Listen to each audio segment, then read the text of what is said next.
अस्सलाम वालेकुम नाजरीन, मैं हूं आपका मेज़बान जाबिर वकास। एक इंतहाई दिलखराश वाक़या लाहौर में गुज़श्ता रोज़ पेश आया। एक ऐसी खातून जिसको उसके साबका शोहर ने बेदर्दी के साथ कत्ल करवा दिया और ये कत्ल उसके बच्चों के सामने हुआ। 42 साला खातून जो कि हरबंसपुरा की रिहायशी थी, उसने एक शख्स से शादी की। वो शख्स 10 साल बाद 2010 में 2000 के करीब उनकी शादी हुई और 2010 में एक कत्ल के जुर्म में जेल चला जाता है। खातून ने कुछ अरसा गुजरने के बाद उस शख्स से जो है वो तलाक के लिए खुला का मुकदमा जो है वो दायर कर दिया। उसको खुला मिल गई, फिर उसने एक और शख्स से शादी की, मगर उसकी किस्मत बुरी थी कि वो शख्स भी अच्छा साबित नहीं हुआ और उस खातून के जो पहले शोहर से 3 बच्चे थे, वही बच्चे थे जो कि पहले शोहर के ही घर में रहते थे, यानी कि वो अपने दुदियाल में अपनी दादी के साथ रहते थे और उसके चचा भी वहीं पे रहते थे और बाकी लोग भी।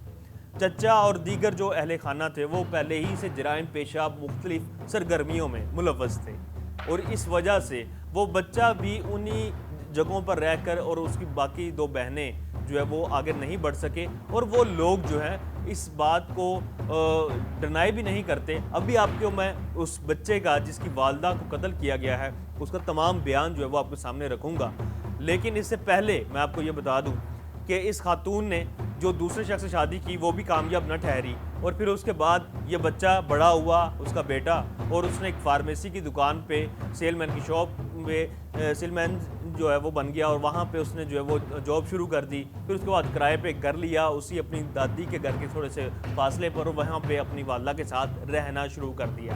ये 6 से 7 माह पहले की बात है।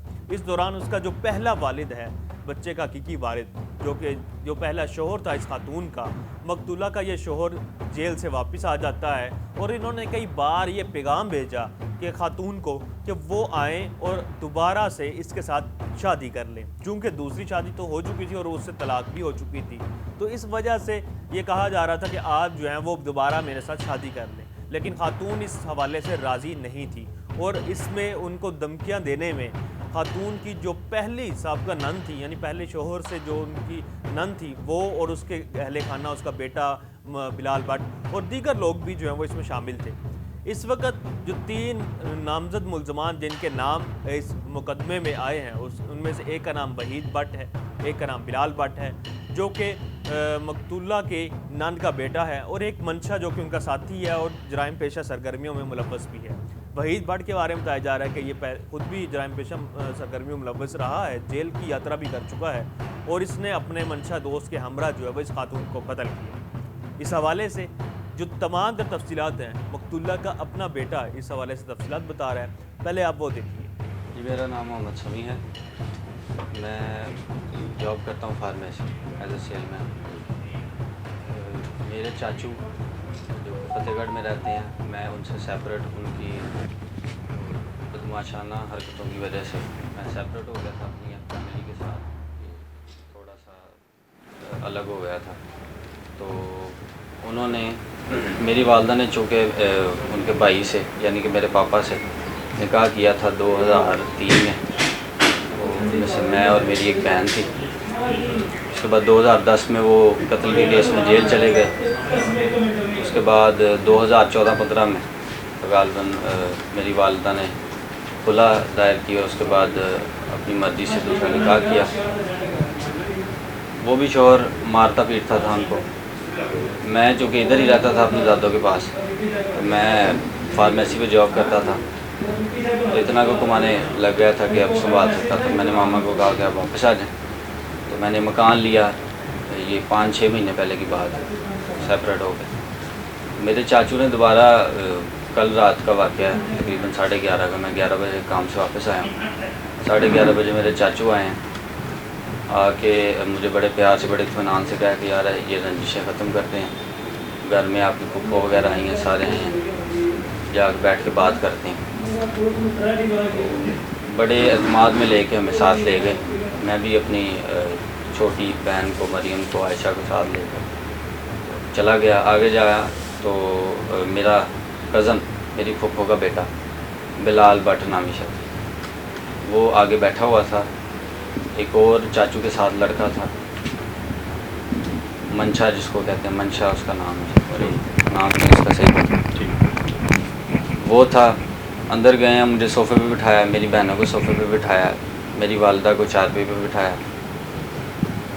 और उसके बाद मेरे चाचू अंदर आए हैं, बिलाल भट्ट और मंशा पहले ही अंदर थे, उन दोनों के हाथ में पिस्टल थे।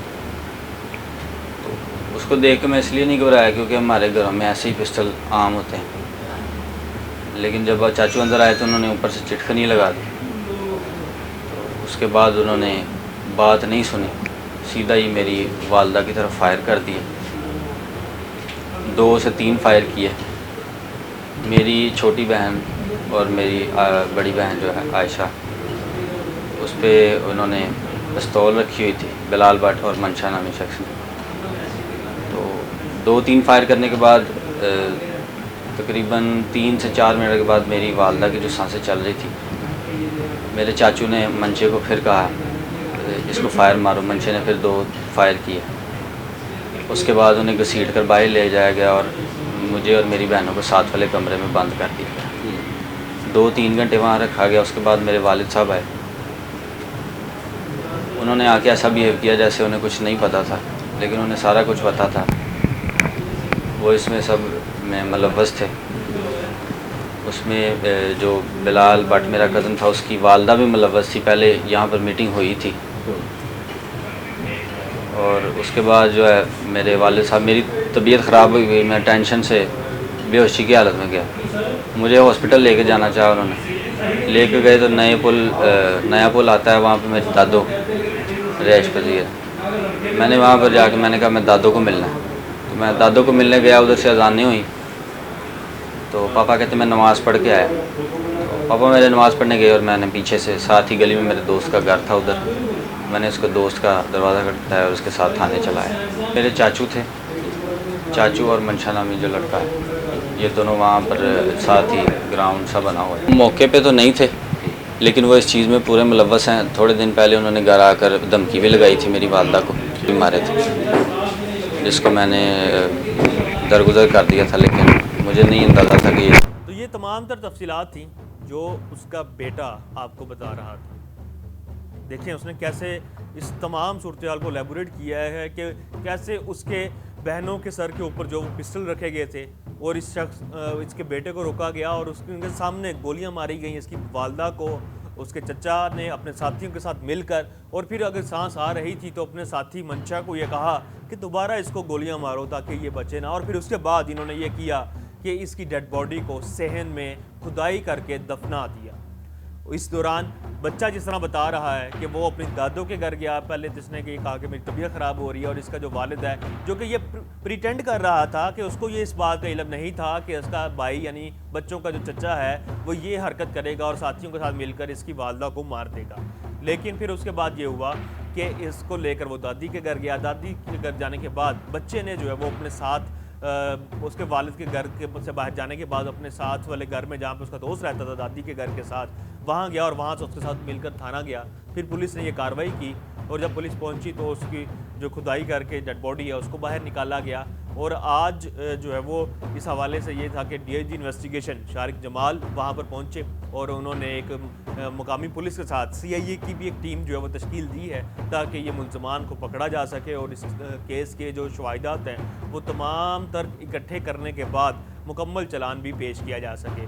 ये बड़े जो है वो हमारे निज़ाम की ख़राबी है कि यहाँ पर बहुत सारे ऐसे लोग जो कि जराइम पेशा हैं वो अपनी नामुकम्मल शवाहिदात की बिना पे चालान उनका मुकम्मल पेश नहीं किया जाता, जिसकी वजह से वो बाहर आ जाते हैं। और यही शख्स जो कि कत्ल के जुर्म में अंदर गया था, उसके चचा जो कि जराइम पेशा रिकॉर्ड रखता है, अगर उसको वाकई ही उसके जराइम की उसके जो गुनाहों की सज़ा मिली होती तो वो कम अज़ कम इस तरह का बड़ा गुनाह ना करता, ना वो किसी की जान लेता। लेकिन उसने अपनी साबका जो भाभी है उसकी जान ली और बच्चों के सर से जो है वो माँ की जो छाँव है, ठंडी छाँव, वो छीन ली।